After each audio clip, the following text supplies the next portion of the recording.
Hey, Mike Healy here again, and I'm going to give this one more shot. Otherwise, there might be some serious stuff going on in the atmosphere that I'm not aware of that is making this not work for me on my Facebook Live for the first time. I've never had an issue with this ever. So we'll see if you guys refresh or if you guys quit on me. So I don't blame you if you bolted. So looks like it's working so far on my phone. So we'll give it a shot, see what happens.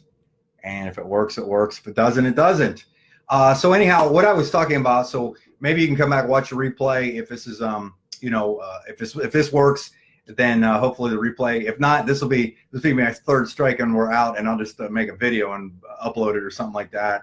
But thank you for taking the time. I'm going to probably just keep this as short as I planned on to begin with. So anyhow, so what I was talking about is effective communication. Effective communication is the number one thing, or probably one of the number one skills that you can learn when you're trying to recruit people, okay? Because everything revolves around explaining something in terms that someone can understand it.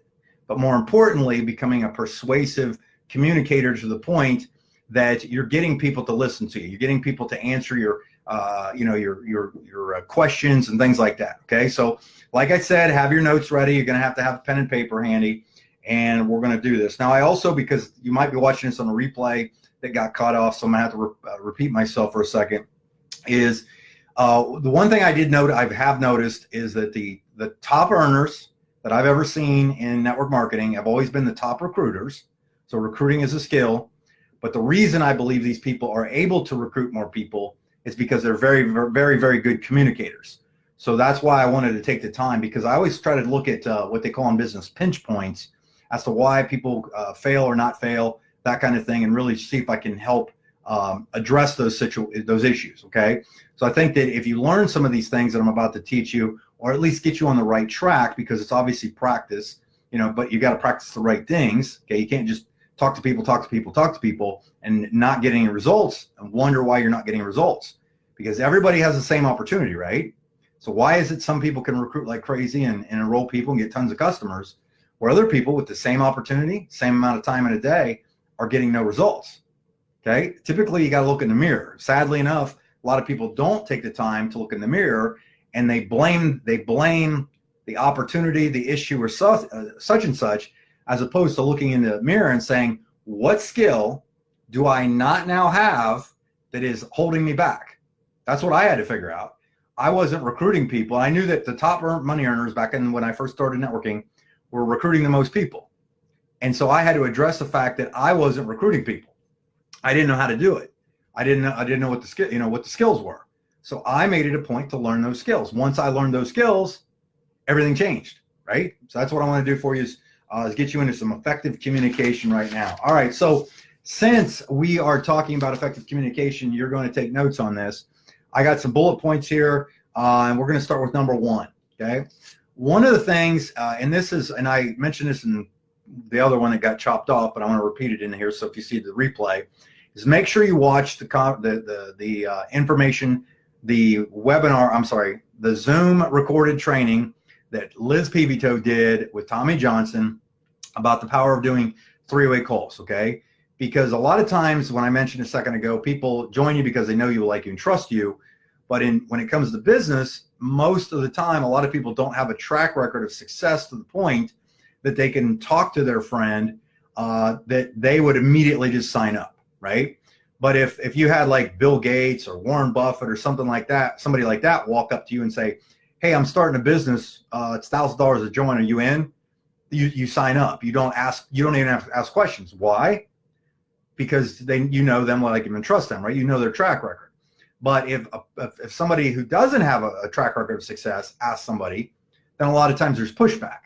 So that's one of the reasons why you have to use the three-way calls. But make sure you watch that training if you didn't, and I would recommend that you watch it a few times, because you really got to get this ingrained in you, okay? And we got plenty of time here to build this business. This is a long-term thing. You're in this for the long haul, right? You're in this for the long haul, so you can make a lot of money and do some great things with you and your family. Okay, first thing I want to talk to is begin in a friendly way, okay? In your initial communication with somebody, I think the one important thing to do is, if you're in person, obviously you want to smile and stuff like that, but you need to begin your conversation, I believe, in some way that establishes a common thread. Okay. What I mean by that is, a lot of times when, like, I'll give you a perfect example, and I have a story to go with this. So I had Tommy Johnson today do a 3-way call with a friend of mine. Okay. A very good friend of mine that I have not been able to close. Okay. So guess what? I realized that I was the issue, because the opportunity was good, tools are good, systems are good. So I realized that I was the issue, and my wife goes, well, why don't you get Tommy on the phone and take your own advice? So I set the appointment with Tommy. I called him up. I 3-wayed this guy in, and here's how it went. This is what's perfect. And I knew this was coming, but I wanted to address this to you. Tommy immediately asked this person where they lived, and did they have kids, that kind of thing. Okay. And as soon as he found something that was of common ground, he immediately jumped on that and had them start talking about it. Okay. In this conversation that my friend and him had, they started talking about basketball. Tommy's son's a very good basketball player, and this gentleman's son is a good basketball player as well as himself. Okay. So immediately they started having that dialogue and that rapport. A lot of times what I'll do is, when I do, they built that rapport. And what that does is that takes the pressure off of somebody, to real, immediately the defenses come down. Okay. And you kind of just relax people, because when you start communicating with somebody, especially about if you're going to pitch them on something, you don't want to just jump into the pitch. Okay. That's not how it works. You've got to warm somebody up. You got to just kind of tap into that. A lot of times will ask somebody where they live, because I've either usually traveled there, or I know somebody there, or, I might ask them about sports because we're football fans or something like that. But I typically, if you start your conversations, or you start building rapport immediately, one easy way to get someone's defenses down, to start creating dialogue and effective communication, is to ask something that you would eventually have in common. Oh, my sister lives there. Or, yeah, I had a buddy that went to high school there and he said it was amazing. Do you have that? I did that yesterday. I asked a few people where they lived, and then I addressed if I'd been there and that kind of thing. Okay. All right. Point number 2. Let's write this as a bullet point down. Form. Write this down. FORM. Form. Okay.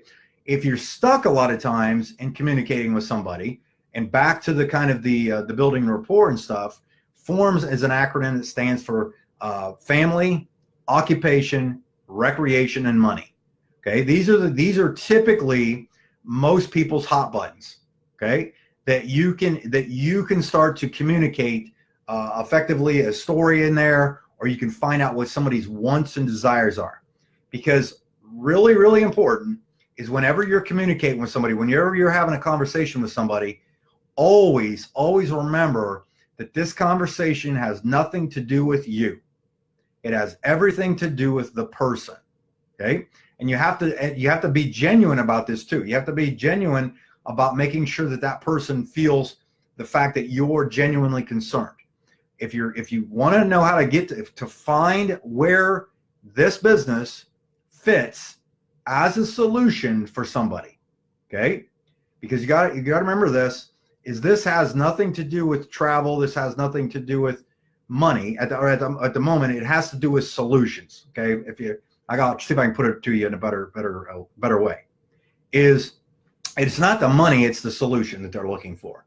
Okay, it's the family time that they can gain because this is a vehicle. Okay, that's how you have to always remember what you're doing is you're trying to address this business to them, so that they can actually see how this is a solution to their problem.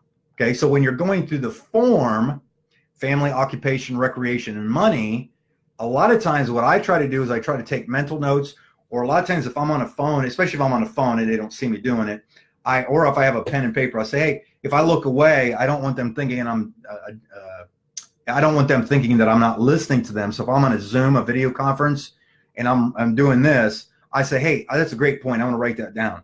I let them know I'm writing stuff down. Okay. Or they'll say something. I'll say, man, that's pretty good. I'm going to write that down. So they see me doing that. A lot of times when I'm doing a call too, to remember somebody's name, I always write their name on a piece of paper, because I've done that before where I've had a 30-minute call and I forgot their name after 2 minutes. And then I was so embarrassed by the time I got out there, I would ask the person, I'd say, well, how did you guys meet? And hopefully the person that introduced me would say their name again. But anyhow, I'm just giving you a tip there. But with form, what you're doing is you're finding out what their interest levels are, what their hot buttons are. And then what I try to do is I try to take notes down on a piece of paper, or mentally I'm taking notes if I'm having just a conversation about what those things are, what their hot buttons are, because then I'm building my case. I'm building my case as to how I'm going to then share my opportunity with them. Okay, it doesn't come. I don't put the horse before the cart before the horse. Okay, now here's the the other thing. Write this down. This is another point, and this is out of order. I had this one written down as number 5, but I'm gonna throw it in there since I said it about their name. The other thing is make sure you write their name down and use their name in a conversation. The greatest word to anybody in the human language is actually their name. Okay, it's the sweetest thing.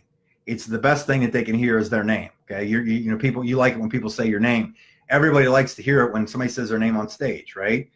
That's so always remember during your conversation, say that. Say something like, well, hey Liz, thank you very much for being, taking the time. I really appreciate it. Liz, how long have you been in this industry? Oh, awesome. And then and then, hey Liz, tell me about your family. So you want to use the person's name a few times, because that's going to get them to they posture up. Okay, it's really kind of cool how you can see somebody do that. And I'm talking most of this conversation stuff I'm talking about on the phone or through the video and stuff like that. Since this day and age we're doing a lot of video conferencing. This is not on my notes, but I want to give you a tip. There are things that you can do physically that that will help posture your conversation as well. And I do it. It's called mirroring, like a mirror. Okay. And it works. Okay.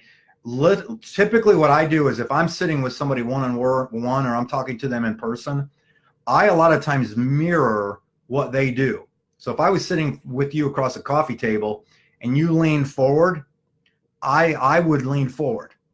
Okay, you might not catch me doing it now that if we ever have a one-on-one conversation, you might see this happen.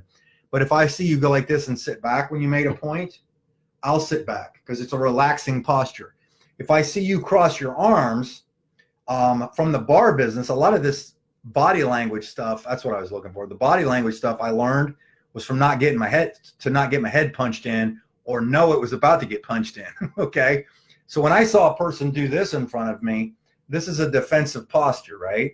So I knew that if I was talking and they went like this, I was doing something wrong, or I knew that person wasn't going to fight. Okay, that was just from a bar business perspective. If I saw this guy with his hands down and his chest come up, I already had my hands about right here, so I could defend or go after him. Anyhow, I'll stay on task here.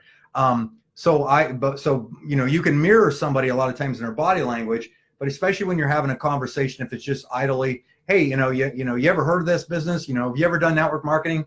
Well, I kind of heard about those things and stuff like that. If I see them go like this, I change the subject immediately to something that will make their hands go like this again to relax them. Okay, so anyhow, but that's it. Okay, so what I want to get back to this. So here's another point I want you to write down. This one I have to hammer. This one you have to really get on this one. Communication is not always about talking. I think that the greatest skill I learned in communication was learning how to listen. Maybe that'll be my screenshot when you know how it freezes the screen when the videos. Anyhow, what I had to learn how to do was listen, and man, was it tough. Okay, and it is one of the greatest skills that you can learn. If you need a book to reference, if you want to listen, go through and read it. It's called Listening for Success by Shapiro, I think it is. Can't remember his first name off the top of my head, but it's only like this thick. It's real easy to read. But listening is probably one of the best things that you can do. Now, I have Now, I won't listen to somebody necessarily ramble or do something, on dumb things or whatever, but I'm always listening, again, to build my case, to listen to the form, to figure out what I'm going to talk to them about. But I'll give you a perfect example. Is I went, and I always use this example because it was one of the most fascinating ones to me about the power of listening, is there was a guy I wanted in my business. Okay, this is one of those guys I wanted in my business. I drove to go do a meeting with him one-on-one in his office. And I remember I walked in, I sat there, I said hi to him, stuff like that. I mirrored what he was doing. So as soon as he sat up and it was like this, like that, when he went like this, I leaned back, the whole 9 yards. I did the whole body language mirroring thing. But then I asked him a simple question about something. I said, how's it going for you? I think it was all he said is, how's it going for you? And I kid you not an exaggeration, he talked for between 30 and 40 minutes with almost nonstop. And I probably said 15 words during that entire time.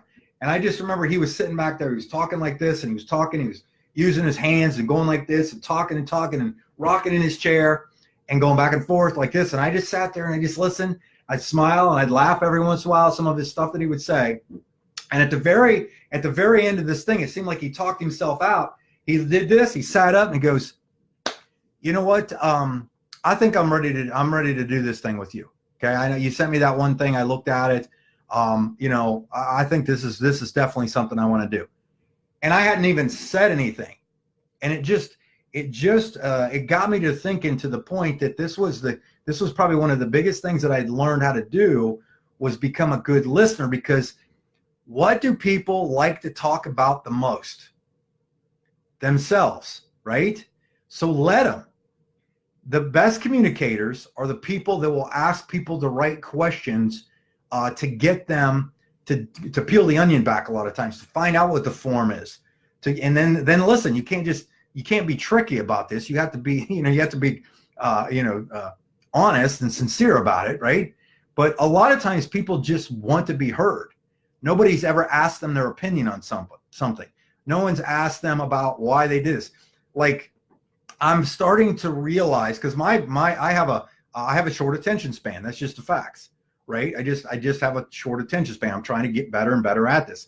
One of the skills that I am trying to learn, and is why I'm getting Tommy to do more trainings and getting him to do more calls with me, is not that I can't out-recruit Tommy on a personal basis, but because Tommy does a better job at building rapport and asking questions on most of the calls than I do, because I'm kind of like the guy that just goes a little faster, where I'm figuring out one of Tommy's strengths, is why he's always built huge organizations and does so well at it, is because he asks the questions, he gets to he peels that onion back 3-4 layers to get to the point that by the time they're having a business conversation about it, there's so much rapport, so much credibility, so much know you, like you, and trust you, that he doesn't have to close somebody. I hope you're getting this one. This one's a good part. Okay, I'm glad it finally popped in there. But listening to him today was fascinating. Okay, because all I had to do was call Tommy, put him on the phone, and let him roll. Right, and I listened to what he was asking.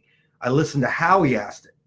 I listened to how long he let that person talk, basically until the person was talked out of that subject, and then he brought up something else, and then continued the conversation to the point. It was an 1.5 hour long call.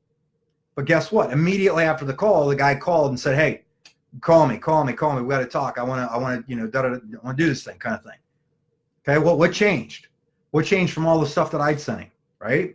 It was learning to be an effective communicator. I let somebody else teach me, again, on stuff I probably should have already remembered. But you get tied up in this stuff, and I had to just get back on track. Right? Okay. The other thing, write this down. Make them. This is kind of goes along the same lines of this, but I had this written down. I want to make sure you write it down. Make them feel important. Make them feel important, not you important. Okay, like I said this earlier, is you shouldn't be the subject of the call. Okay, they should always be the subject of the call, and make them important. I know there was something else I was thinking about during the call with Tommy. The one kind of thing that I saw Tommy do too was when that person talked about why they didn't want to do network marketing, Tommy never argued about it. Okay. And I think I wrote this down on another page, maybe about that. But the other thing that's important is you have to remember never, ever to argue about something with somebody about their opinion, because their opinion is gospel to them. Okay. Like if somebody brings up something about why, the travel platform, why they're having, well, da, da, da, da, da. A lot of times people feel like, especially when you begin to talk about business, that there's going to be this sell. Like we're all conditioned to think about the hard sale, the close. Okay. The reason I've learned how to have very good success with this is I don't, even though I tricked you with the topic of this thing of how to close more prospects, I don't close people. People close themselves. Think about that. How much easier is it if you've asked the right questions, you've communicated effectively and built rapport to the point that they close themselves. Why did my friend Steve, who did talk for 40 minutes, do that? He closed himself. The things that I may have spoken about were asking a pointed question to get kind of a yes answer that what I was doing was probably going to benefit him.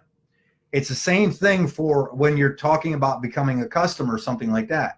If somebody says, well, I went and looked at the platform and I didn't notice any real savings.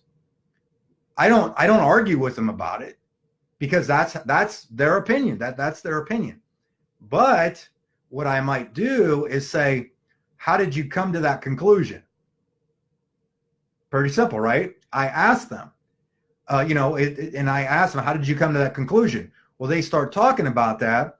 But then what I try to do is figure out a way to compliment them on how they came to that conclusion, good or bad, benefit to my being persuaded to my way of thinking or not. I try to compliment them, because then it edifies that person who they like to talk about the most, themselves. But then what happens then is I ask them again, and I ask them another question. Really, did you happen to do this? Did you happen to do this? I never get into a spitting match, or whatever you want to call it, to convince them differently than their way of thinking. If somebody says, this is one of them pyramid things. Okay. How many times have we heard that, right? I always laugh. First off, I say, what do you mean? And even though I've heard it 1,000 times, I go, what do you mean by that? And then they ask another question. I literally ask them questions without freaking out and getting defensive, to the point that they finally talk themselves out of being nonsensical, if that's a word, okay? To use a little common sense. It was in most cases, it's a knee-jerk reaction in a lot of conversations you have with people. Well, that's one of them things. What do you mean by one of those things? Okay, asking questions. Like you guys probably, a lot of you probably know who Danny Johnson is. Danny Johnson does the self-help and the network marketing trainings and stuff like that. Great resource, great stuff. She puts out a lot of great stuff. She's got a good culture, good following. Not in networking by any means, but she trains networkers, right? And she used a phrase I thought was pretty cool, if I can remember it now off the top of my head, was she would say, well, tell me more about that. That was her phrase. And she said, well, tell me more about that. And that's how she always kept the conversation going and got them to continue to talk to build that. And then she would say, well, I don't know about, she goes, oh, well, I don't know about that, but here's what I know, or here's what I found out. I think that's what it was. And maybe if somebody's ever gone through her trainings, you can post it down in the comments. But she would say, oh, tell me more about that. That's how she kept the conversation going. And then she would, if somebody had an objection, where she goes, well, I haven't heard about that, but here's what I found out. Okay. So like, as an example, back to the customer thing. Oh, really? You did this, and this, you went through this, you did this. Oh, that's fantastic. That's amazing. What I found out was that my friend Lisa had gone, and she did pretty much the same thing you just told me you did. And she looked at it and she did this. The other thing you can, in effective communication, and I don't think I've said this yet, but this is probably the most important, is learn learn to talk in stories. Okay, the reason Jesus talked in parables was because people would remember them better, right? A parable is a story. Okay, a story is something that somebody remembers. You remember this. This is easy to remember if you're doing it right or not. Facts tell, stories sell. Facts tell, stories sell. Our platform saves 30 to 40%. That's a fact, but that doesn't get anybody to persuade them. But if you said, hey, Tom, my friend Lisa went to this booking engine that I shared with her, and she was in there and she found she was going on a trip with her family and her kids.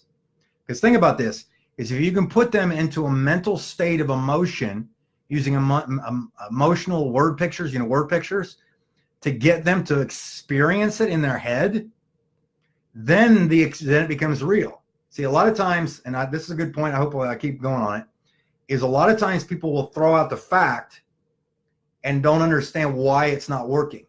Because the effective communicators are telling the story that addresses the fact that you're trying to get across to them in a way that they are emotionally attached to it. They mentally experienced it. And in most cases, your subconscious can't decide whether you experienced it physically or not. So when you say, oh yeah, my sister Lisa went and used the same booking engine when I talked to her about it. She's got this little girl that she wanted to take to Disneyland. I think she's like 3 or 4 years old now, right? And so this person's picturing that, and she was on a limited budget and went to this booking engine and put some stuff in there, and she saved 31% on that. And all she had to do was go in there and she typed it in and it worked. Okay. Do you see how that works? Is use that same thing with, hey, you can make money in this opportunity right over somebody's head. Doesn't mean anything, but if you give somebody a story, if you tell somebody a story that says, hey, okay, so let's go back to you. Let's say your name, let's say you're Mark. Okay. My friend Mark, he was looking to earn some extra money. And so what he did is when he got involved with our company, he had his sister, Lisa, who was about to go on a trip, and she saved 31%, which equated to a $250 savings. And because of the way our comp plan works, Mark made 50% of that. So Mark actually made $150 that he was able to take. He and his wife went out to eat dinner with. They went to this really nice steak place. You understand what I'm saying, right? Learn to continually talk in word pictures when you're having your conversations. That's why facts tell, stories sell. Facts tell, stories sell. I think I got to make sure I got to double check my notes because I don't want to be on here forever for you guys. Looks like I kept almost all of you on here the whole time. Compliment them. I think I wrote that down. Make them feel important. I said that. Honestly view things from their perspective. Oh, I skipped this one. I think it's close to some of the stuff I've already mentioned, but honestly view things from their perspective. Okay, be sincere about it. Honestly view things from their perspective. Okay, empathy is a very, very good thing. Not sympathy, but empathy. You know what I'm talking about. I feel for what you're saying. Okay, if somebody, like the conversation that Tommy really had to identify and break down, that I even reiterated was a good point to my friend after Tommy got off that three-way, was I told him, I said, you have every right to be angry and not ever want to do networking again. Think about that. That throws somebody completely off because they go like, I can tell you his demeanor changed when I said that. I said, you have every right to be upset. They're not used to, usually we're just used to being defensive and my way's right. But when I had empathy for him and emphasized the fact that I understood that I'd been there, we now had a mutual connection again. And then he came around. I said, Mike, why do you really think this is different? Why do you really think this is different? Do you think this is the one? And I said, you know what? I've been thinking about that myself. And here's what I came up with. I believe that I have all these skills. I've learned a lot of these things for a reason.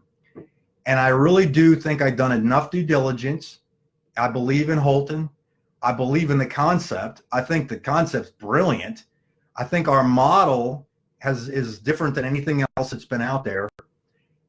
But at the same time, I was in the same situation that you were in. And here's what I kind of closed him with, was I said, I finally realized that I didn't want pride to get in the way of of holding me back from being stupid enough to make an ignorant business decision on stuff I had no real knowledge about yet. Something along those lines. I know that wasn't verbatim, but I basically, I was trying to address, I said, I'm all chips in. All my cards are up and all my chips have been put to the front of this thing. That's the level of belief I have in this thing. I mean, I told him, I said, I'm going after it as hard as I could because I said, Ron, I understand where you're coming from. And like I said, you have every right to be upset the same way I do. I've had companies fail me. I've been in opportunities where I've made money, lost money, quit, didn't work, had people do this, had people do that. And it's not going to change. I mean, it's, people are going to quit, people are going to come and go. It is what it is.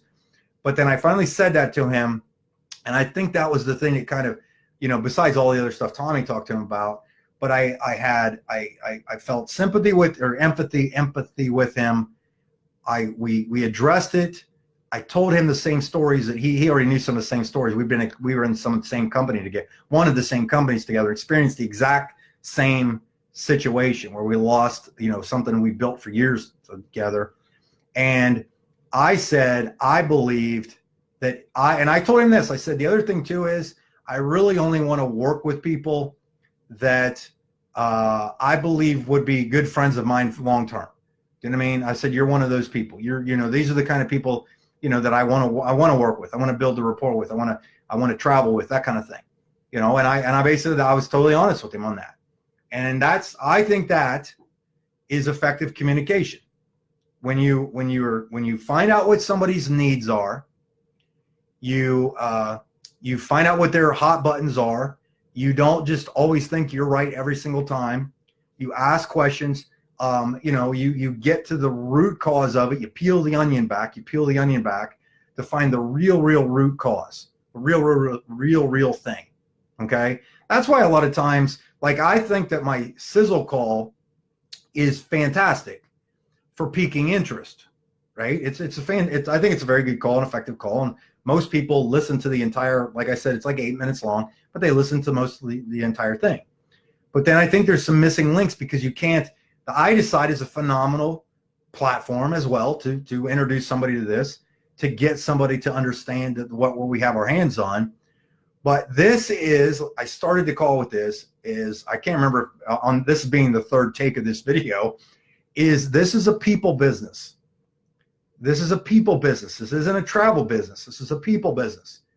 And if you learn to be a good communicator, I'll give you, like people in my group, I'm going to point some people out. Dr. Lorette Willis, I know you're on here because you just made a good comment to me. Thank you very much. Has recruited a lot of people. You don't even know. You don't already hear about her doing it, but she's out there recruiting. But I can promise you she's a good communicator, right? Probably her top people in her group that she's recruited, Terry and Felicia. Guess what they're good at? Communicating.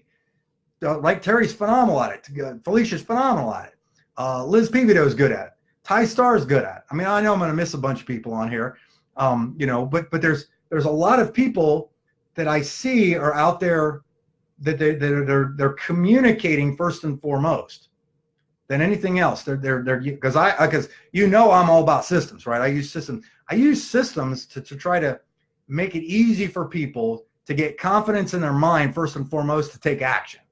That's the number one thing. I believe that action trumps everything. Okay, I don't care what you're doing as long as you're doing something. We can tweak you a little bit. We can steer you in the right direction. But when you learn to be a communicator and learn that this is a people business and that you got to learn how to communicate and build relationships and build rapport with people using some of the things I just talked about, forming the conversation, complimenting them, listening to what they're saying. These are the things that get you to the highest level. If you're going to Vegas for the big event, the people that you will see walk across stage as diamonds, guess what they're probably all going to have in common? They're phenomenal communicators. Okay? Are they all probably talking a little differently? Yep. Are they all using iDecide or their own videos or live meetings or whatever? Yep.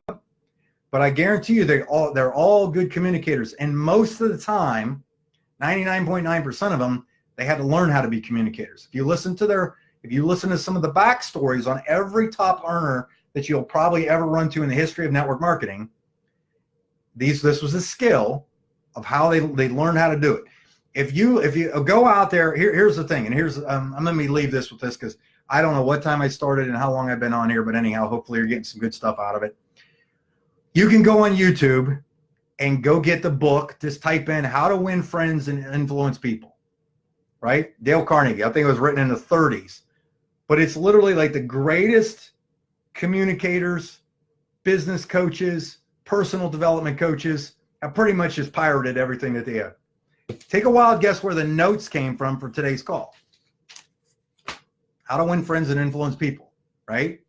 Another one that I've said this before, but if you haven't gotten this, is if you want, okay, because I believe that you have to be a good communicator to get people involved in this thing. But then the next level, so those of you who are already in the process or have developed teams, there's a book called Tommy will tell you this every single day of the week, because this was the book that was recommended by his mentor, which was one of the most successful people in the history of network marketing, Bob Schmidt, who sadly passed away a few years ago, was Bringing Out the Best in People by Alan Loy, L-O-Y McGinnis. Alan Loy McGinnis, okay? It's a very easy book to read, but it is awesome. I believe that book, when I read it, was, okay, so picture this. Here I am in network marketing for 10 years, then quit because I was frustrated, got into that new company, listened to the trainings that Tommy, that one of which was Tommy's uncle, that I bought some of his CDs and listened to. And in that training on that CD set, he said, get that book. And I went and read that book, and I learned better communication skills and earned 7 figures in that company. What changed? I'd quit the business, right? I'd quit networking. What changed? Communication skills, more than likely, right? Personal development. The next level, when I finally got to the bigger level of income, the making more money in the company than down the road, was personal development from a leadership standpoint. But take a wild guess what the biggest group and organizations are built from are being an effective communicator. Watch Holton Buggs for 10 minutes. That man can communicate, right? He has conviction, his voice, and everything like that. And he tells you right on the cash cow audio, on the video, on the YouTube. And I have it on that training on the My Rep training on the start page. You can scroll down and see it if you haven't listened to it or watched it. His whole thing is about communication, really, if you think about it. How to communicate how to posture yourself, how to communicate, how to address things.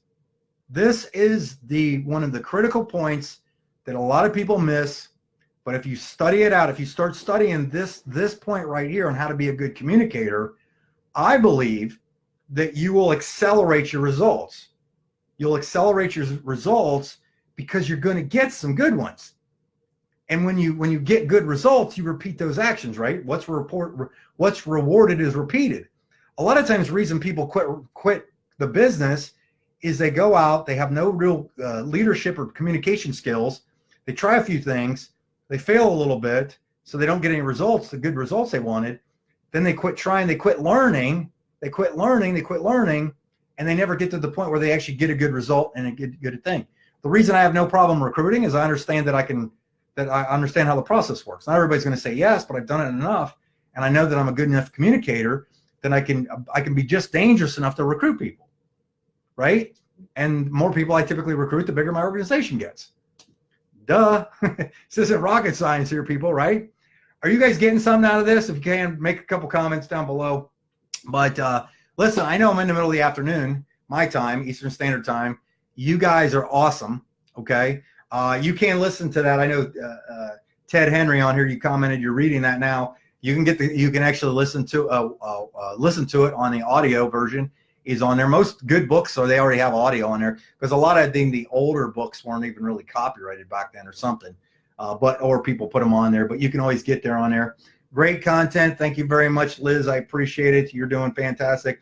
Obviously, Liz is a good communicator. Okay. Practice it. Practice on somebody. Go make a friend with somebody. Don't try to pitch them or recruit them. Go make a friend. They'll eventually ask you what you're into, and it's nonchalant. And if you see them go like this, change the subject. That's what I do. If people like, if I'm ever at a house, or like let's say we went to a kid's birthday party and somebody asked me about business, I'll talk to them. I'll give them a little more detail. And if I see them start to fidget, I know I've gone a little too far, or I'm getting too pitchy, and I back it off. And then when I back it off, they then ask me maybe another question, or I say something like this, or I change the subject. So obviously, thank you guys. Appreciate it. All right. Well, kids, ladies, gentlemen, myself, you're dismissed. Class is now over. I really appreciate you guys being on here. I really do believe that we are building a great community, great culture inside the Boomtime Group that is going to translate out there to the masses. You guys are doing a fantastic job. Like I say in a lot of my trainings, if you'll do today what others won't, you will live tomorrow like others can't. This is all about learning skills, staying the course, staying in, work on yourself. Jim Rohn says this all the time: work harder on yourself than you do on your business, and it will all fall in place. That's the one thing that I had to figure out how to do, because I can make systems, websites, pages out the wazoo, but I learned the right skills and applied those things. So awesome. You guys are fantastic. Make sure that because I think we had maybe 30, 40 people watch this live, which is fantastic for middle of the afternoon with no notice. And I know I lost a lot of you guys when the internet went out 3 times. But what I would do is tag your people in this, okay? Make a comment, get to your teams and let them know that they should watch this, and tell them, edify it. If you'll notice, I edify when people do trainings and stuff like that. I edify a lot of the tools. The reason I made that video yesterday was to emphasize the fact of how important it was to listen to Liz and Tommy's interview, okay? I emphasized it with some communication skills to get people to do it, and a lot of people watched it. Like over 100 people watched it in less than 24 hours, okay? So I expect you to do the same thing with this. Make sure you get your teams to listen to these things. Watch this stuff, practice some of this stuff, have a conversation with somebody. Go through just practicing on somebody without pitching somebody, and I think you're going to be excited at the results you get, whether that's customers or potential TSA. So anyhow, thank you guys for being on here. Appreciate it, and keep up the great work, and we'll see you in Vegas. See you guys.